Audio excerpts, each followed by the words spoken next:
தோழர் விஜய் பாஸ்கருடைய முதலாம் ஆண்டு நினைவு நாளில்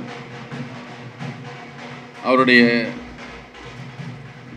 விருப்பத்தின் அடிப்படையில் அவர் செய்ய முடியாமல் போன அந்த செயல் திட்டத்தை செயல்படுத்துவதாக இந்த படக்கதை நூல்களை வெளியிட்டிருக்கிறார்கள். அந்த நிகழ்ச்சி அதன் தொடர்ந்து தோழர்கள் பிரகாஷ் அவர்கள், தோழர் வாலஜா வல்லவன் அவர்கள் இந்த செய்திகளை உங்களிடம் விரிவாகவும் பேசியும் இருக்கிறார்கள். தோழர் கனகநாயகம் விநாயகம் அவர்கள் அவருடைய சிஸ் ஃபவுண்டேஷன் அந்த முயற்சியோடு சேர்ந்து தான் பல பெரியாரியை பற்றிய முன்னெடுப்புகளை திராவிட இயக்க நூல்களை கொண்டு வருவது என்பது மட்டுமல்ல, அதை ஆங்கிலப்படுத்தி இன்னும் பரவலாக வெளியே செல்ல வேண்டும் என்ற நோக்கத்தோடும் அதை செயல்படுத்தி கொண்டிருக்கிற தோழர்கள். அதை கடந்த அவருடைய நினைவேந்தல் நிகழ்ச்சியின் போது தோழர் காயத்ரி அவர்கள் தொடர்ந்து இந்த அறக்கட்டளையின் வழியாக அந்த செயல் திட்டங்களை தொடர்ந்து நிறைவேற்றுவோம் என்றும் அவர்கள் உறுதி கூறியிருந்தார்கள். அதன் அடிப்படையில் நடந்து கொண்டிருக்கிற இந்த விழாவில் கலந்து கொண்டிருக்கிற அன்பு தோழர்களே, முதல்ல பெரியாரியம் அதை சார்ந்து தோழர் முழுமையாக தன்னை அதில் ஒப்படைத்து கொண்டு இயங்கிய தோழர் விஜய் பாஸ்கர் அவர்கள் அவர் சிங்கப்பூரில் அவர் பணியாற்றி கொண்டிருந்து அதற்கு பின்னால் தமிழ்நாட்டுக்கு வந்த பின்னால் முழுமையாக பெரியாரிய பணிகளை தன்னை ஈடுபடுத்தி கொண்டிருந்தவர். அதன் அடிப்படையில் தான் முதல்ல இந்த படக்கதை நூல் என்பதை பற்றி கொஞ்சம் பேசணும்னு நினைக்கிறேன். நாம் வெளியே செய்திகளை இலகுவாக கொண்டு செல்வதற்கு குழந்தைகளிடமிருந்து செல்வது என்பது இன்னும் கொஞ்சம் நன்றாக இருக்கும்.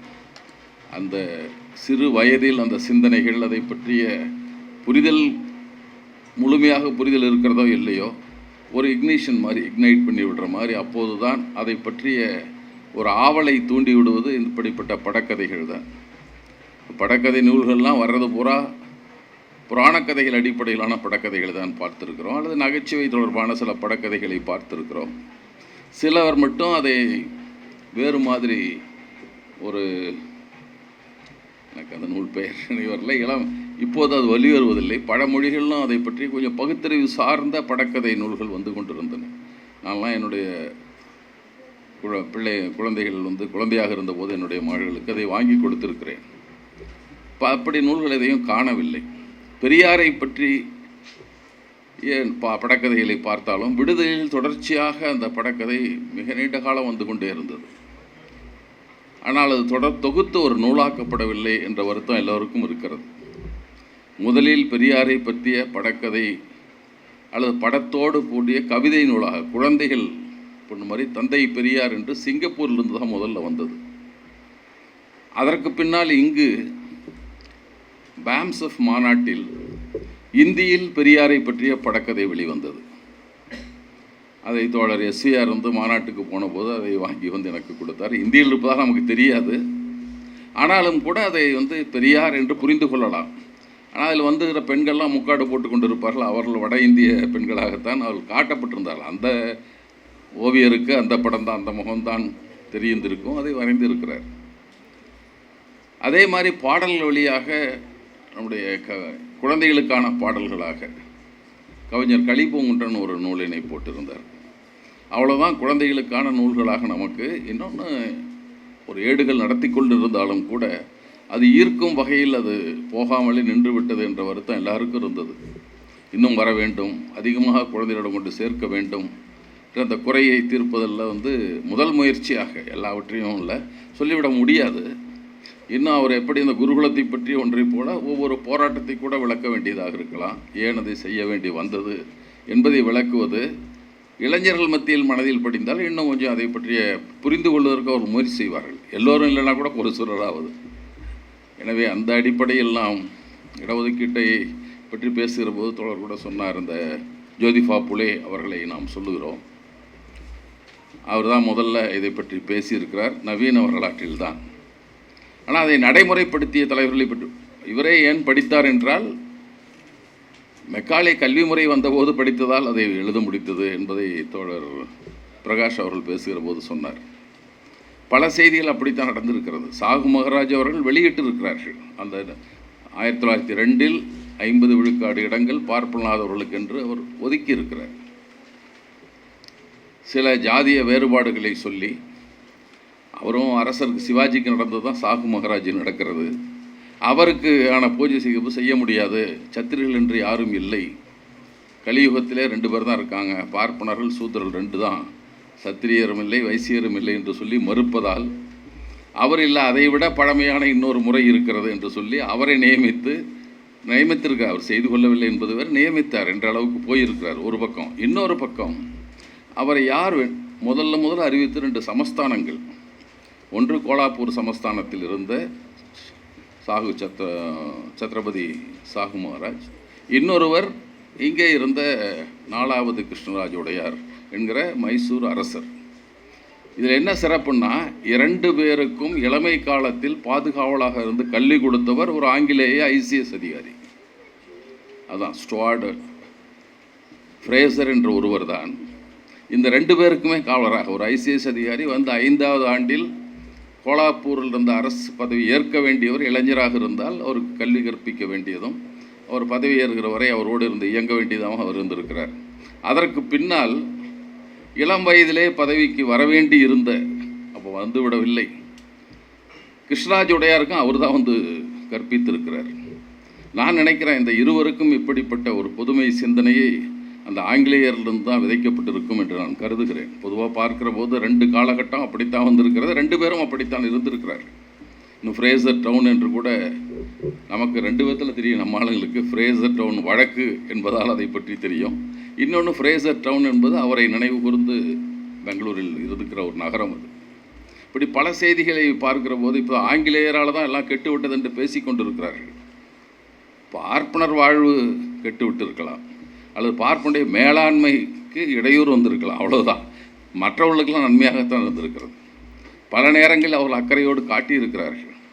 நான் பல நேரங்களில் சொல்லியிருந்ததுண்டு, இந்த நாட்டில் கராச்சி மாநாட்டை ஒட்டி அது ஒரு இதை சொல்லிவிட 1931 கராச்சியில் ஒரு மாநாடு கூட்டுகிறது, காங்கிரஸ் மாநாடு. மாநாட்டுக்கு போவதற்கு முன்னால் அதை குறித்து தலையங்கங்கள் எல்லாம் பெரியார் எழுதுகிறார். மாநாட்டுக்கு செல்வோருக்குன்னு எழுதுகிறாரு. நடந்த பின்னால் அதை மறுத்து அவர் தலையங்கம் எழுதுகிறார், கராச்சி மாநாடுன்னு எழுதுகிறாரு. அந்த கருத்துக்களை மறுத்து ஒரு மாநாடு போட்டு மறுப்பு தீர்மானங்கள் நிறைவேற்றுகிறார் விருதுநகர் மாநாட்டில். என்னென்னா அதில் அவன் சொல்கிறான், பழக்க வழக்கங்கள் என்பதை ஏற்றுக்கொள்ள வேண்டும் என்று அந்த பிரஜா உரிமை திட்டத்தில் அவர்கள் கொண்டு வருகிறார்கள். அதை பெரியார் மறுத்து பழக்க வழக்கங்களை ஏற்றுக்கொள்ளக்கூடாது என்ற தீர்மானம் நிறைவேற்றப்படுகிறது. இன்னொன்று, சிறுபான்மை கலாச்சாரம் பாதுகாக்கப்படும் என்கிறார்கள். சிறுபான்மை மக்களை பாதுகாக்க வேண்டும் என்றில்லை, கலாச்சாரம் என்கிற போது சமஸ்கிருதத்தை பாதுகாக்கிற முயற்சி அதை தவிர மக்களை பாதுகாப்பது அல்ல என்று மறுப்பு தீர்மானம் போடுகிறார். இப்படி அதற்கு எதிராக போடுகிறார்கள். இந்த இடைப்பட்ட காலத்தில் இன்னும் நடக்குது. அப்போ தான் முதல்ல பூர்ண சுவராஜ் என்றெல்லாம் பேசுகிறார்கள். அடிக்கடி பேசுவாங்க, அப்புறம் குடியேற்ற நாடு தகுதி என்பார்கள், முழு விடுதலை என்பார்கள், மாறி மாறி பேசுவாங்க. எதற்கு இதை சொல்ல வந்தோம்னா, இதை எதிர்த்து ஒருவர் இங்கிலாந்தில் பேசுகிறார், சர்ச்சில். இப்போ சர்ச்சில் நமக்கு என்ன சொன்னாங்கன்னா, இந்திய விடுதலைக்கு எதிரானவர், அதனால தான் இதை அறிவித்த உடனே அவர் மறுத்து பேசுகிறார் என்று நம்மிடம் நம்ப வைத்திருக்கிறார்கள். ஆனால் உண்மையிலே அந்த பேச்சை எடுத்து படித்து பார்த்தால் தெரியும். அவர் டியூட்டி இன் இந்தியா என்ற தலைப்பில் இப்போ கூட யாராவது தேடினாலும் கிடைக்கும். அவர் 35 இந்த மாநாட்டை கொடுத்து 2 மாதம் கழித்து ஒரு கூட்டத்தில் பேசுகிறார். அதில் அவர் சொல்லுகிறார், இந்தியாவுக்கு இப்போ கொடுக்காத, குடியேற்ற நாடு தகுதி கூட கொடுக்காதுன்னு தான் பேசுகிறார். கென்யாவுக்கு சில நாடுகளுக்கு கொடுப்பதாக முடிவு செய்திருக்கிறீர்கள், மற்றவங்களுக்கு கொடுங்க, இந்தியாவுக்கு மட்டும் கொடுத்துடாதீங்க என்று சொல்கிறார். 2 காரணங்களை முதன்மையாக, ஒன்று, காந்தி என்பவர் நடத்துகிற போராட்டம் என்பது பிரிட்டிஷாருக்கு எதிரான போராட்டம் என்று கருதாதீர்கள். பிரிட்டிஷார் என்ற இடத்தில் அது substitute Brahmins in the place of British, அதுதான் அவருடைய போராட்டத்தின் நோக்கம். அதுதான் இனி இந்த ஆட்சி சமத்துவம் பேசுகிற பிரிட்டிஷாரிடமிருந்து பார்ப்பனர்களை கொண்டு செல்வதனுடைய நோக்கம் என்பது ஒன்று. இன்னொன்று, இப்போது அவர்களுக்கான உரிமையை கொடுத்து விட்டீர்களானால் அந்த நாட்டில் வாழுகிற 65 லட்சம் 65 மில்லியன் 6.5 கோடி தாழ்த்தப்பட்ட மக்கள் மண்ணோடு மண்ணாக நாசமாக்கப்பட்டு விடுவார்கள். இதில் எச்சரிக்கையாக இருக்க வேண்டும். இந்த 2 எச்சரிக்கை தான் அவர் கொடுக்குறார். ஆட்சி மாறுமேயானால் பிரிட்டிஷாமிலிருந்து பிராமின் கைக்கு போகும், இதர மக்கள் கைக்கு போகாது. ஆட்சி மாறுமேயானால் ஒடுக்கப்பட்ட மக்கள் மேலும் ஒடுக்கப்படுவார்கள், அவர் அழிந்தே போய்விடுவார்கள். இந்த ரெண்டை சொன்னதுக்கு தான் இவங்களுக்கு கோபம் வந்துருச்சு. இந்திய விடுதலை வேண்டாம் என்று சொல்லுகிறான். எந்த விடுதலையை வேண்டான்னு சொன்னார்? பெரியாரும் சொன்னவர் தான், அம்பேத்கரும் சொன்னவர் தான். எதற்கு சொன்னார்கள் என்பது புரியாமல் தான் பேசுவாங்க. எனவே அது நம்ம வந்து இடஒதுக்கீடு என்பது அங்கெங்கே போய்விட்டோம். இருந்தாலும் கூட அதை சொல்ல வேண்டி இருக்கிறது. நம்ம மெக்காலையை பற்றி சொன்னனால இதெல்லாம் பேச வேண்டியதாக இருக்கிறது. அந்த இடஒதுக்கீட்டில் தோழர் கொண்டிருந்த அக்கறை, விஜயபாஸ்கர் அவர்கள் கொண்டிருந்த அக்கறை, அதிலிருந்து புலமை, அக்கறை என்பதை விட புலமை, அதை பற்றி சொல்லலாம். நான் ஏற்கனவே கூட அவருடைய நினைவேந்தலின் போது சொன்னேன். நான் வந்து இந்த இடபிள்யூஎஸ் வந்தபோது அதை எதிர்த்து ஒரு கூட்டம் ஒன்று நடந்தது கோவையில். ஒரு 10 நாள் அந்த சட்டம் வந்து 10-11 நாள் கழித்து நடந்தது. அந்த கூட்டத்தில் சில செய்திகளை நான் பேசினேன். தொடக்கத்திலே உன் கருத்து இதுதான் என்பதை பற்றி, எப்படியெல்லாம் இடஒதுக்கீட்டை ஒழிக்க பார்க்கிறார்கள் என்பது மட்டுமல்ல, அதில் இந்திரா சகானி வழக்கில் சொல்லப்பட்ட தீர்ப்பின் ஒரு பகுதியும் அதில் சொல்லியிருந்தேன். அதை பற்றி ஐயம்தான் எனக்கும் அவருக்குமான. நான் தோழர் விஜயகுமார் அவர்கள் தான் அதை தமிழ் பிடித்தோம்னா, அப்போ விஜயபாஸ்கருக்கு அது திருத்தத்திற்காக அது போகிறது. அப்போ அதிலிருந்து பல செய்திகளை அதில் வந்து எவ்வளவு ஆழமான புரிதல் உள்ளவர் என்பது அப்போது தான் அதை பற்றி பேசுகிற போது தான் நம்மால் உள்வாங்கிக் கொள்ள முடிந்தது. அப்போ தான் முதல் முறையாக நீண்ட காலம் கழித்து அவரோடு பேசுவது அப்போது தான். அப்போ அதையெல்லாம் அவர் சொன்னார், அந்த செய்திகளை. நான் சொன்னேன், எந்த அதில் இருக்குது தோழர், இந்த தீர்ப்பில் இருக்குது, பிபி சாவந்த் சொல்லியிருக்கார், இதெல்லாம் சொல்லியிருக்கார் தோழர் இந்திரா சகானி வழக்கில் என்று நான் சொன்னேன். அது குறித்த ஒரு உரையாடல். அதிலிருந்து தான் தொடர்ந்து அவர் இந்த இடஒதுக்கீட்டை எவ்வளோ ஆழமாக உள்வாங்கிக் கொண்டு, நம்முடைய வரலாறு தான் இது வரைக்கும் நாம் பேசிகிட்டு இருக்கோம். அது தமிழ்நாட்டில் எப்படி வந்தது, அது சென்னை மாகாணம், அது தமிழ்நாட்டில் எப்படி வந்தது என்பது தான் இதுவரை நாம் அதை பற்றி தெரிந்து கொள்வது அல்லது அறிந்து வைத்திருப்பது, அவ்வளவுதான். அதிலும் பல செய்திகள் நமக்கு தெரிவதில்லை. இப்போ தோழர் ஆணைமுத்து அவர்கள் சில எழுதிய பின்னால் தான் தமிழ்நாட்டில் 35 சென்னை மாகாணத்தில் இருந்த அதே இடஒதுக்கீடு, அப்போ வகுப்பாரி உரிமை, இடஒதுக்கீடில் வகுப்பாரி உரிமை தமிழ்நாட்டில் இருக்கிற ஒன்றிய அலுவலகங்களிலும், மத்திய அரசினுடைய எல்லா அலுவலகங்களிலும், அது வங்கிகள் ஆனாலும், சுங்கத்துறை ஆனாலும், தொடர்வண்டித்துறை ஆனாலும் அப்படியே பின்பற்றப்பட்டது. தமிழ்நாட்டில் மட்டும் அதற்கென்று தனி சட்டத்தை இந்திய அரசு, அப்போதிருந்து பிரிட்டிஷ் அரசு இயற்றி இருக்கிறார். Special order, community order for the Madras நான் பிராமின்ஸ் தான் அது, அவ்வளோதான். சென்னை மாகாணத்தைச் சேர்ந்த பார்ப்பனலாதார் சிறப்பு சட்டம் என்ற ஒன்றை நிறைவேற்றி, அதில் இங்கு இயங்குகிற மத்திய அரசு அலுவலகங்களிலும் தமிழ்நாட்டில் இருக்கிற அதே வகுப்பாரி உரிமை வேண்டும் என்று பேசி அதற்கான சட்டம் வந்தது. இந்த சட்டத்தை பற்றி நமக்கு தெரியாது. நான் தோழர் ஆணைமுத்து அவர்களை தான் கண்டறிந்து அதை ஆவணப்படுத்தினார்கள். எந்த ஆணையில் எப்போ போட்டார்கள், எந்த நாளில் அந்த ஆணை எந்த குறிப்பின் அடிப்படையில் போடப்பட்டது என்பதை அவர் பதிவு செய்கிறார். அப்புறம் இந்தியாவுக்கு விடுதலை வந்தது என்று நமக்கெல்லாம் ஆரஞ்சு மிட்டாய் கொடுத்தார்கள். அந்த விடுதலை வந்து 1.5 மாதம் கழித்தவுடன் செப்டம்பர் 30ஆம் நாள் அந்த சட்டங்கள் ரத்து செய்யப்பட்டன. மத்திய அரசு அலுவலகங்களில் வகுப்பாரி உரிமை உண்டு என்ற சட்டத்தை அவர்களுக்கு சுதந்திரம் வந்த பின்னால், நமக்கு இல்லை, பார்ப்பனர்களுக்கு சுதந்திரம் வந்து 1.5 மாதம் தான் ஆச்சு. உடனே சட்டத்தை ரத்து செய்தார்கள். மீண்டும் நமக்கு 94ஆம் ஆண்டு தான், 93 அல்லது 94 தான் நடைமுறைக்கு வந்தது. மண்டல ஆணையம், பல ஆணையங்கள்லாம் போட்டு வந்து சேர்ந்தது. இந்த குறிப்பு என்பது யாராவது ஒரு பதிவு செய்யலாம், நமக்கு தெரியாது. அதை நாம் விரிவாக பேசுவதும் இல்லை.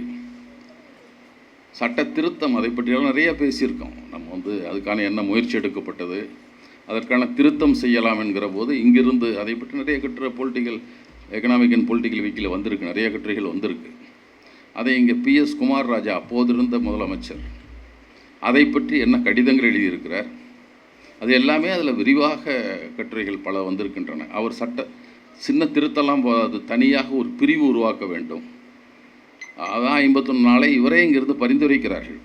முதலமைச்சர் பரிந்துரைத்து கடிதம், அதன் மீது விவாதம் நிறையா நடக்குது. அதெல்லாம் இன்னும் நாம் ஏராளமான செய்திகளை இடஒதுக்கீட்டை பற்றி புரிந்து கொண்டால்தான் இன்னும் நாம் எவ்வளவு ஏமாற்றம் கொண்டிருக்கிறோம் என்பதை நாம் தெரிந்து கொள்ள முடியும்.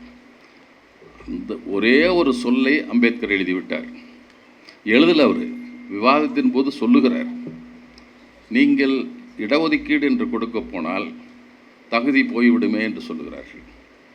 அதெல்லாம் கவலைப்படாங்க, நாம் வந்து தகுதி போகாமல் நாங்கள் பார்த்து கொள்வோம் என்று சொல்லுகிறார்.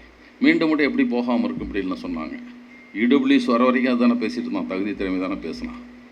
இடபிள்யூஎஸ் வந்த பின்னால் தான் நம்ம பட்டியல் பழங்குடிகளை விட குறைவான மதிப்பெண் வாங்கினவங்களாம் இடபிள்யூஎஸ் சேர்ந்துக்கிட்டு இருக்கான். இப்போ தான் நமக்கு தெரியுது. ஆனால் அப்போது சொல்லி கொண்டிருந்தார். அப்போ அந்த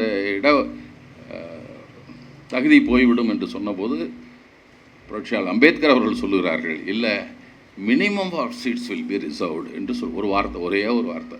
நீங்கள் அதிகமாக மேஜாரிட்டியான சீட்ஸ் கொடுக்க மாட்டோம், minimum seats will be reserved. அதுதான் 49ங்கிறான். சட்டத்தில் அந்த சொல் இல்லை. விவாதத்தின் போது அவர் பேசிய சொல், உரையாற்றிய போது அவர் உதிர்த்த ஒரு சொல்லை வைத்துக்கொண்டு இன்றைக்கு வரைக்கும் 49க்கு மேலே போகக்கூடாது, 50 போகக்கூடாது என்று பேசிக்கொண்டே இருக்கிறார். அம்பேத்கர் சொன்ன எத்தனையும் ஏற்றுக்கிட்டான்னு தெரியாது நமக்கு. அவர் பேசியதெல்லாம் ஏற்றுக்கொண்டார்களா, சட்டமாக்கினார்களா, நடைமுறைப்படுத்தினார்களா? ஒன்றை கூட இல்லை. இந்த ஒன்றை மட்டும் அவனுக்கு வசதியானதை பிடித்து கொண்டான். அந்த இடத்த வச்சுட்டு இன்னும் சொல்லிக்கொண்டே இருக்கிறார்.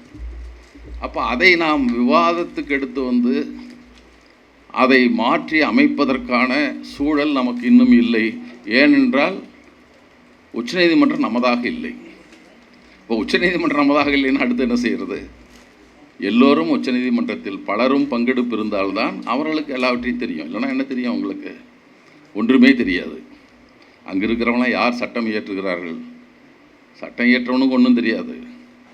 அந்த சட்டத்துறையில் இருக்கிற அதிகாரிகள் சொல்லுவது, அதை அப்படியே அரசு விரும்புவதை அவர்கள் சட்டமாக்கி கொடுப்பார்கள், அதை கொண்டு போவார்கள். அதை ஆம் என்று சொல்வதற்கு நீதிமன்றம் என்பதை போல ஒரு அமைப்பில் தான் நாம் இன்னும் வாழ்ந்து கொண்டு இருக்கிறோம். அது எதுவாக இருந்தாலும் ஆமாம்.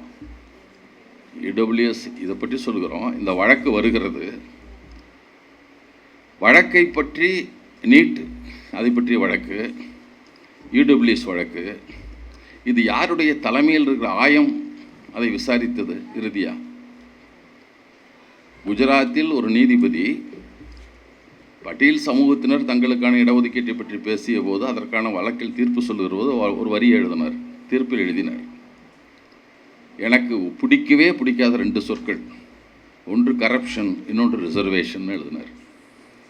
அவருக்கு இல்லைன்ட்டார், உனக்கு கொடுக்க முடியாதுன்னு சொன்னார். சரி, இந்த வரியை எழுத வேண்டிய அவசியம் என்ன? அதற்காக பெரிய ஒரு போராட்டம் நடந்தது. எம்பிக்கள் 200 பேருக்கு பக்கமாக கையெழுத்து போட்டு குடியரசுகளிடம் கொடுத்து இம்பீச்மெண்ட்லாம் கொடுக்கணுன்னாங்க. அதற்கு பின்னால் இந்த ஒரு பேராகிராஃப் நீக்கிறேன்னு ஒருத்தர் சொன்னார். அவர் உச்சநீதிமன்றத்துக்கு போனார். அவர் தலைமையிலான ஆயம்தான் இடபிள்யூஎஸ் வழக்கை விசாரித்தது. அவங்க தான் தீர்ப்பு சொன்னாங்க, செல்லும்னு சொன்னாங்க.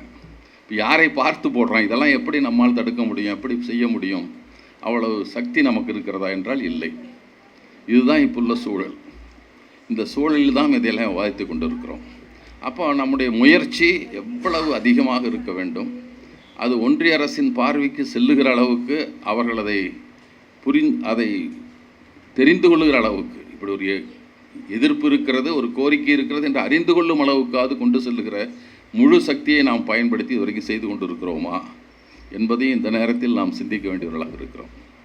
ஏன்னா 27 விழுக்காடு இடஒதுக்கீடு நமக்கு அளிக்கப்பட்டு விட்டது என்று சொல்லிக் கொள்ளுகிறோம். தயங்கி தயங்கி விபி சிங் கொண்டு வந்தார். வேலை வாய்ப்பில் மட்டும் கொண்டு வந்தார், கல்வியில் கொண்டு வரவில்லை. வேலை வாய்ப்பில் மட்டும்தான். அதிலும் சில துறைகளுக்கு விதிவிலக்கு கொடுத்தார். உயர் ஆய்வு மையங்கள், ஆய்வு இதில் இல்லை, இராணுவத்துக்கு இல்லை என்றெல்லாம் கொண்டு வந்து கொடுத்தார். சரி, அப்புறம் கல்விக்கு வருவதற்கு எவ்வளோ காலம் ஆச்சு? சட்டம் 90ல் செய்து விட்டார்கள். அடுத்து கல்விக்கும் அப்போவே கொடுக்க வேண்டியது தானே. மீண்டும் ஒரு சட்ட திருத்தம் வந்து 2006 தான் வருது நமக்கு. அது வரைக்கும் நமக்கு இல்லை. ஏன் இப்படிப்பட்ட சிக்கல்கள்? அதுவும் வழக்குக்கெல்லாம் போய் 2008 தான் நடைமுறைக்கு வருது. கல்வியில் இடஒதுக்கீடு என்ற சட்ட திருத்தம் 15/4/1954 நிறைவேற்றப்பட்டு விட்டது. அந்த சட்டம் என்ன, மாநில அரசுக்கு மட்டும்னா போடுறான், எல்லோருக்கும் தான்.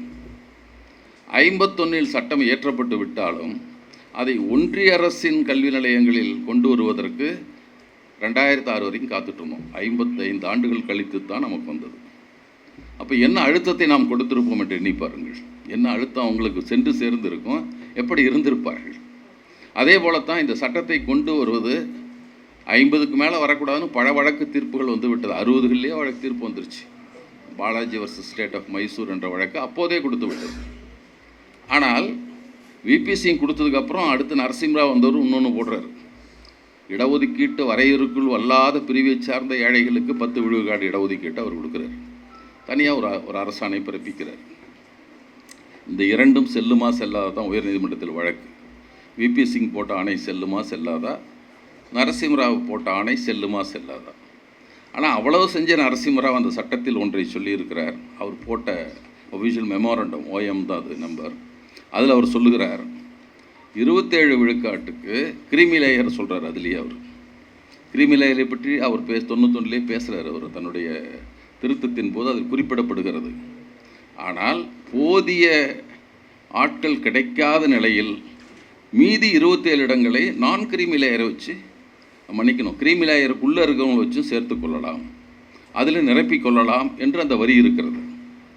ஆனால் தீர்ப்பில் அது சொல்லப்படவில்லை என்பதை சொல்லிக்கொண்டு இதுவரைக்கும் 13 விழுக்காட்டுக்கு மேலே கல்வியில் பிற்படுத்தப்பட்ட மக்கள் சேர்வதே இல்லை, சேர்க்கப்பட்டதும் இல்லை.